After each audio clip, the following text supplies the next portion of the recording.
Qu'est-ce que Linux Mint? Alors vous connaissez tous Windows sur vos machines PC traditionnelles. C'est le système d'exploitation. Alors qu'est-ce qu'un système d'exploitation? C'est un gros logiciel qui va permettre d'interagir via sa souris, son clavier, à l'aide d'un curseur que l'on va déplacer, que l'on va positionner à certains endroits. Et ce système va établir un langage pour pouvoir lancer des applications. Et en fait, c'est un système qui permet d'interagir entre vous et la machine. Alors, l'avantage donc de Linux, c'est que c'est une distribution. Alors, on parle de distribution puisqu'on verra juste après qu'il existe plusieurs Linux. Donc, on aura fait le choix, enfin on a fait le choix pour cette vidéo de Linux Mint qui est très proche d'un Windows au niveau de l'interface. Donc du coup, vous n'allez pas être réellement dépaysé. L'avantage donc de ce Linux, c'est un logiciel libre qui peut être obtenu gratuitement. Par exemple, on peut aller le télécharger cette distribution sur Internet. Un des gros points importants de Linux, c'est sa sécurité qui est supérieure à un Windows. Il faut savoir qu'on a un taux très faible d'infection par virus, chevaux de Troie, vers, espions et autres programmes malveillants. Un autre point hyper intéressant, c'est la personnalisation de Linux. En plus, ce qu'il faut quand même comprendre, c'est que vu que Linux peut fonctionner sur des machines un petit peu anciennes, à aller chercher sur Internet comment accéder au BIOS pour démarrer sur cette fameuse clé, mais avant il faut la créer la clé. Pour créer la clé, il suffit simplement d'aller sur le site de Linux Mint, alors parce que c'est le choix qu'on a fait de Linux Mint, et ensuite Download, et vous choisissez une version de Linux. Alors vous avez trois interfaces, on va dire. Alors c'est ce qu'on appelle le gestionnaire graphique. Vous avez soit Cinnamon, soit Met ou soit XFCE. Une fois que vous avez choisi votre distribution, il suffit d'aller sur un miroir. Alors en fait c'est un lieu où vous avez ce fichier disponible et de cliquer sur le nom du miroir. Hop, et là il va vous télécharger ce qu'on appelle une image ISO. Cette image ISO devra être gravée ou inscrite sur une clé USB.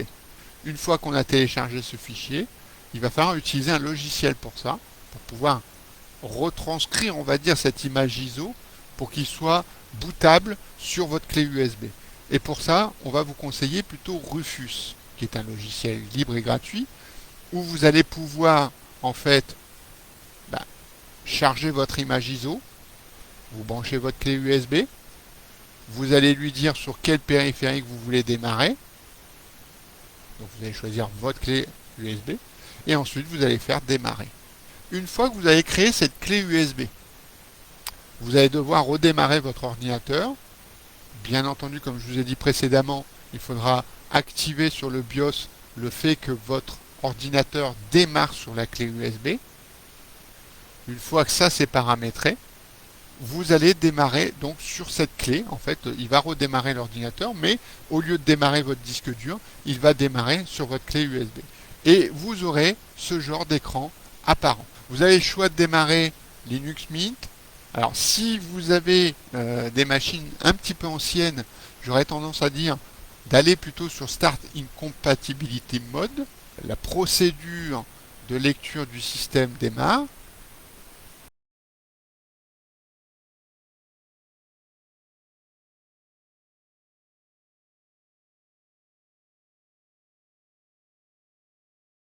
Donc on va y retrouver en fait un bureau pratiquement identique à ce qu'on pourrait retrouver sur une machine Windows avec un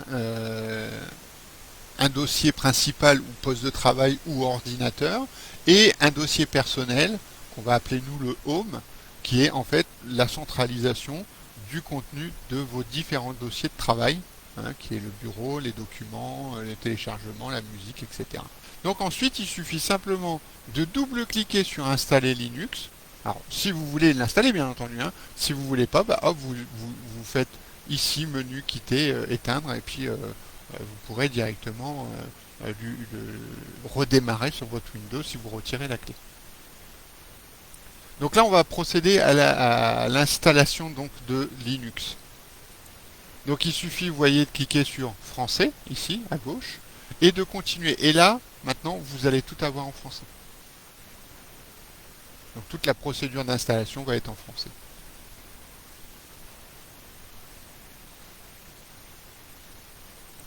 Alors je fais ça pour pouvoir avoir automatiquement la bonne configuration de mon clavier.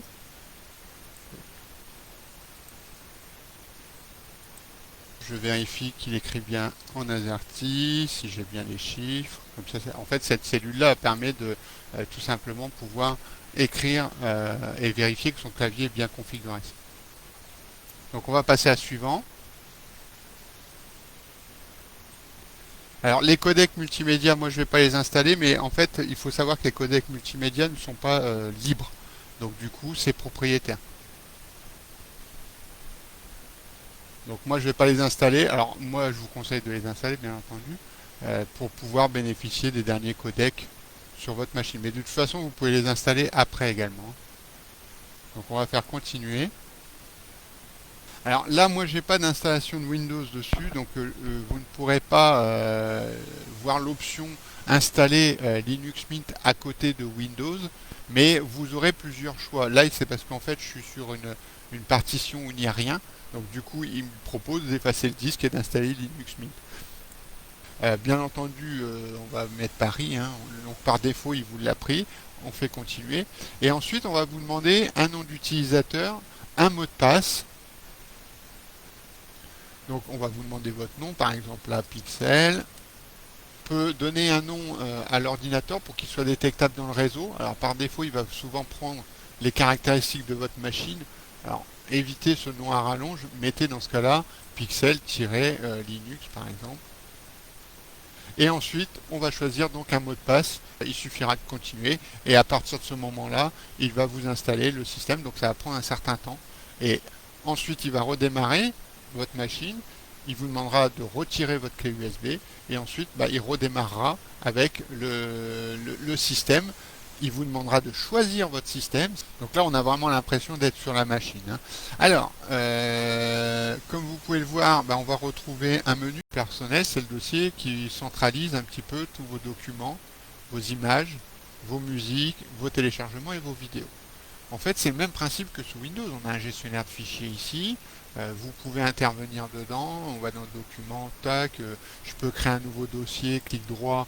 Alors l'avantage, c'est que par rapport à Windows, c'est nouveau dossier, donc on fait des étapes importantes. Que là, créer un dossier, hop, et je nomme tout de suite entrée. Et hop, voilà, mon dossier est créé. Je peux même aller dans les propriétés de ce dossier et je peux lui rajouter ce qu'on appelle des emblèmes. Vous voyez, par exemple, mettre un petit favori ici. Et on va avoir une petite icône favori sur le dossier pour montrer et mettre en évidence visuellement ce dossier. Ça, c'est des choses que vous ne pouvez pas faire sous Windows. Vous pouvez même changer le fond d'écran. Alors, c'est les mêmes principes que Windows, hein. En fait, vous cliquez droit sur le bureau, changez l'arrière-plan de votre écran. Et là, il va vous proposer un menu complet sur l'apparence. Hop, je vais choisir cette image par exemple. Et là, automatiquement, il va vous l'intégrer. On peut même changer ce qu'on ne peut plus faire sous Windows, ce qu'on pouvait faire il y a quelques années, changer de thème. On peut par exemple avoir une personnalisation des fenêtres. Alors qu'est-ce qu'on pourrait prendre? On va prendre celui-là par exemple, le Mint Y d'Arcade Grey. Regardez, en cliquant dessus, hop, tous mes dossiers sont devenus gris. Je peux avoir le Aqua aussi qui est pas mal. Vous voyez? Et même mes fenêtres ont un petit changement, mais je peux aller encore plus loin. Je peux aller sur personnaliser. Et là, je peux même régler les boutons de contrôle. Vous voyez, là, c'est ce qu'on devrait voir apparaître. sur les fenêtres. On peut même voir pour les bordures de fenêtres. Vous voyez, on peut même avoir... C'est énormément personnalisable. Hop, à l'ancienne Windows. Vous voyez, ça, sous Windows, on ne peut pas le faire. Hein. On ne peut plus le faire d'ailleurs. Vous voyez, on peut redonner un peu l'apparence des anciens Windows. Vous voyez, c'est vraiment beaucoup plus personnalisable que Windows. Les icônes également. Vous pouvez choisir les couleurs de vos dossiers. Alors, c'est illustré par les dossiers. Hein. Voyez, on peut prendre le petit version Tango. Et là, regardez, vos dossiers ont complètement changé. En fait, c'est vos icônes. On peut avoir un haut contraste. Vous voyez, il y a un degré de personnalisation énorme comparativement à Windows. Et encore, là, c'est parce que je vous montre pas plus loin, mais on peut encore rajouter d'autres types d'icônes. Hein. On peut rajouter des nouveaux thèmes, etc. Je vous montrerai juste après. On peut changer le pointeur ici. Et par exemple, avoir une icône plus grande. Vous avez besoin d'avoir des pointeurs assez importants. Vous voyez, ça peut être vraiment pratique pour l'adapter à des personnes qui auraient des problématiques liées à la vision, etc. La police de caractère, on peut aussi, vous voyez, changer la police des applications, des documents. Par exemple, les dossiers, hein, on pourrait avoir, hop, changer la taille.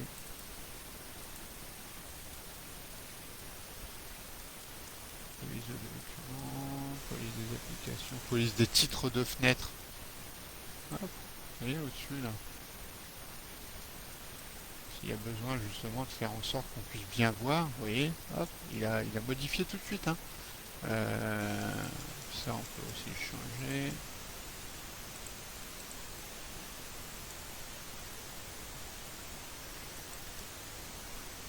Et ça va vraiment changer l'interface. On peut même avoir des histoires de rendu, hein, les lissages, meilleurs rendus. Hop, ça change automatiquement. L'interface. Bon là il n'y a pas vraiment besoin.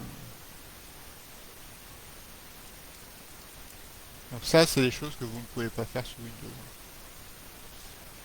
Ensuite dans le menu, c'est là où on va retrouver un petit peu tous les paramétrages possibles, y compris les applications. Alors on est un peu dans l'esprit de Windows 7, hein, où vous avez une partie un peu gauche où on va retrouver un petit peu les éléments principaux, comme les emplacements de son ordinateur, le poste de travail, le dossier personnel, le réseau, le bureau, la corbeille. Ensuite, tout ce qui est en rapport avec le système et les applications. Alors, l'avantage de Linux, c'est que souvent, en tout cas suivant les gestionnaires graphiques, vous allez avoir les catégories. Donc là, on a tout ce qui est tous. Alors là, vous avez sur la partie de droite toutes les applications qui sont sur votre machine, tout ce qui est accessoires. Donc vous voyez, en fait, je me positionne et ensuite je longe pour aller à la catégorie à droite. Tout simplement parce que si je remonte, hop, il va m'afficher, hop, vous voyez. Donc on longe, on va à droite et la troisième partie sera, en rapport avec la catégorie d'application que vous aurez choisie. Vous voyez, on peut avoir les captures d'écran, etc. Bureau, tout ce qui est bureautique, un dictionnaire, LibreOffice, puisque par défaut, LibreOffice est installé dessus. Tout ce qui est en rapport avec le graphisme, comme le dessin, numérisation de documents, le gestionnaire d'images, un visionneur d'images, tout ce qui est en rapport avec Internet, alors, hormis VNC qui a été installé en plus, ces éléments-là sont automatiquement par défaut dessus, le navigateur web Firefox par exemple. Tout ce qui est outils système, les moniteurs système, l'analyse d'utilisation du disque dur, le TimeShift qui est un logiciel de restauration du système en cas de gros plantage, tout ce qui est en rapport avec les sons et les vidéos, administration, donc gestionnaire de mise à jour, gestionnaire des pilotes, l'écran de connexion et tout ce qui est en rapport avec les préférences, donc c'est l'affichage, etc. Alors on va voir qu'il existe ce qu'on appelle un centre de contrôle, qui est beaucoup plus pratique dans l'utilisation, plutôt que d'aller dans préférences et d'aller choisir l'application. Vous avez un centre de contrôle, donc il suffit de cliquer une fois dessus. C'est un peu le panneau de configuration de Windows en fait. Vous voyez, c'est pas si dépaysant entre Linux et Windows, hein. Hormis le fait que ce soit un autre système, vous en tant qu'utilisateur, il n'y a pas une méga différence, hein. Vous pouvez par exemple régler la date et l'heure, la gestion des mises à jour, mais ça on verra juste après, l'imprimante par exemple. On peut directement en cliquant dessus, hop, configurer une imprimante. Alors, la plupart des imprimantes vont être reconnues. Ça, on a rarement de soucis. Malheureusement, quelques imprimantes propriétaires chez HP, par exemple, pourraient poser un souci, mais on trouve de plus en plus de pilotes sous Linux. Là, par contre, il faudra aller voir votre constructeur sur le site internet de votre constructeur. Il suffit juste de cliquer sur Ajouter. Alors, quelquefois, il n'y a même pas besoin de l'ajouter puisqu'elle est automatiquement reconnue. Il suffit de la brancher en USB. Par contre, si elle est en réseau, là, effectivement, il faudra faire Ajouter et chercher une imprimante réseau, par exemple, qui apparaîtra logiquement ici. Et il installera les pilotes automatiquement. La Logitech, on le verra un petit peu après. L'outil de sauvegarde, en fait, vous avez un logiciel qui permet de sauvegarder votre répertoire personnel. Alors, le répertoire personnel, c'est le dossier au nom de la personne ou au nom que vous avez créé lors de l'installation de Linux. Vous pouvez même faire une sauvegarde des logiciels que vous avez installés sur votre machine. On peut aussi bien restaurer que sauvegarder. C'est un outil très simple, hein, qui est assez efficace. Votre machine peut être utilisée par plusieurs personnes dans ce cas-là, et ça c'est un gros avantage. Vous pouvez paramétrer quel type de compte va être proposé sur cette machine. Par exemple, vous avez des enfants, vous ne voulez pas qu'il ait accès à la possibilité de modifier des informations importantes, et bien dans ce cas-là, vous créez un compte dans Ajouter, vous lui donnez bien entendu votre mot de passe, le mot de passe que vous avez créé lors de la création, l'installation pardon, de Linux, et ensuite vous lui donnez un nom, vous lui dites, hop, on va mettre Toto, on peut chiffrer le dossier s'il y avait besoin de confidentialité, donc on va valider cet utilisateur là, et ensuite on va demander de mettre un mot de passe. Alors vous pouvez ne pas en mettre, hein, mais c'est pas judicieux, hein. Il vaut mieux mettre toujours un mot de passe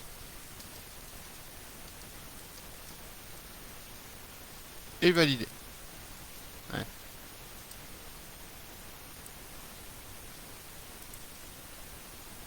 Ouais, donc là il faut quand même au moins 5 caractères pour le mot de passe. Alors bien entendu vous avez une petite case générer un mot de passe aléatoire.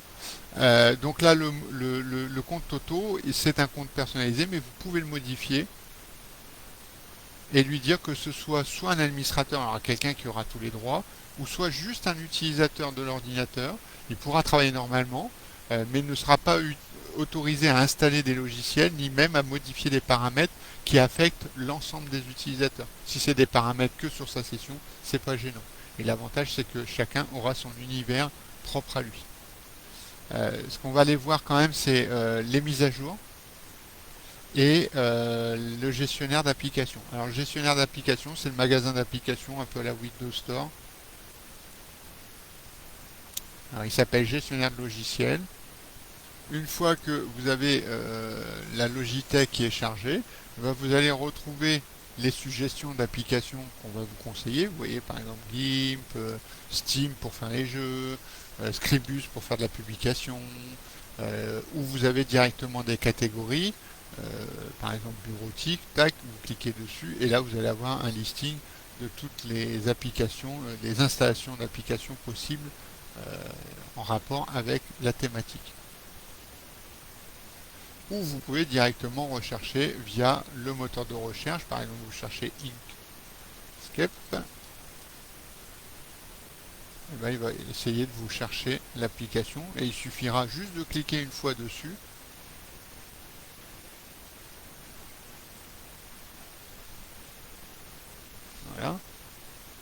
hop, programme de dessin vectoriel. Une fois dessus, il vous montre la fiche du logiciel et il n'y a plus qu'à cliquer sur le bouton installation et à partir de là, il va gérer tout seul. Vous allez voir une barre de progression ici et il vous mettra qu'il est installé quand c'est terminé. Donc je vais le laisser s'installer. Alors bien entendu, sous Linux, on vous demandera régulièrement le mot de passe pour justement éviter ce problème de malware et de logiciels frauduleux. Ensuite, vous avez le gestionnaire de mise à jour. Alors, le gestionnaire de mise à jour, c'est comme le Windows Update sur Windows. Un clic sur le petit bouclier qui est ici. Et là, vous allez avoir la liste de toutes les applications ou modules de votre système d'exploitation qui sont à mettre à jour. Il y a juste à le laisser faire, installer les mises à jour. Il va vous demander votre mot de passe. Alors là, le problème, c'est que je suis en train d'installer autre chose. Il va vous demander votre mot de passe. Et une fois que les mises à jour sont faites, vous pouvez continuer à utiliser votre machine. Vous n'avez pas besoin de redémarrer, contrairement à Windows. Voilà, alors en 1 heure, c'est très court pour faire le tour de Linux Mint. En tout cas, des avantages de Linux Mint par rapport à Windows. Mais si vous voulez reprendre le contrôle de vos données et d'être plutôt dans un esprit d'utilisation de logiciels libres, et ben Linux Mint est fait pour vous. Pas de virus. Vraiment, à ce jour, j'en ai pas eu visuellement parlant devant mes yeux de virus. Et en plus, vous reprenez le contrôle de vos données. Vous pouvez l'installer en doublon avec Windows. Et puis vraiment, c'est un système qui mérite énormément l'utilisation. Sachez que au sein de Pixel Grand Soissons, on peut vous proposer soit de vous guider pour l'installation de Linux, ou soit vous l'installez.